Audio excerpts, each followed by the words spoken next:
Dinayo ng ilang Pinoy ang kilalang pasyalan dito sa Dubai, lalo na kung winter season. Alamin ang lugar sa pag-hashtag ni Sophie Soldevilla.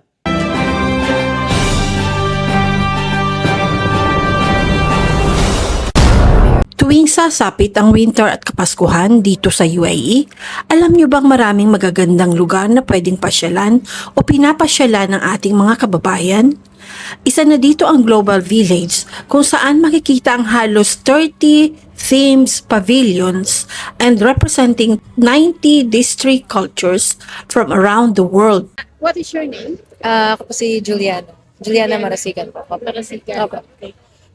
Bakit pumunta ka dito sa Global Village?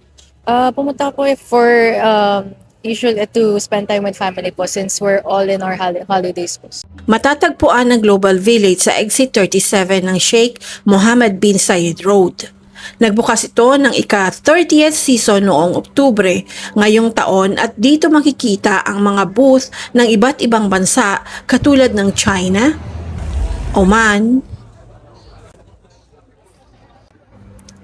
Japan,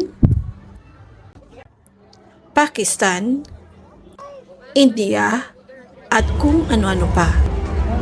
Naggagala kami dito kasi first time namin at na-experience namin to na it's so wonderful and nice here.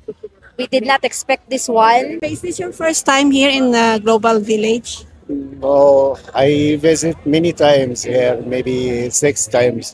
Oh, 6 times. So, how do you find the Global Village? It is amazing because you can see all the countries and new people and tasty foods with different countries. That's it. What's your favorite booth or the stores? Have you visited all the stores? Most of stores I visit, but I prefer my country, Egypt. Bukod dito, marami ding mga pagkain ang pwedeng pagpilian at iba-ibang amusement rides na pwedeng sakyan. What do you like most? Anong pavilion na favorite? Mostly, yung pinunta po talaga namin dito is yung pagkain. We just want to explore po all the variety of foods that they offer. Mostly, dun po sa floating market, makikita po puro like Thai food, meron po ata, kahit Filipino food as well. Isa din sa dinadayong pasyalan ng mga Pinoy dito sa Dubai, ang Dubai Festival Mall kung saan mapapanood gabi-gabi ang cartoon show para sa mga bata at ang nakamamanghang fireworks display tuwing alas 8:30 ng gabi.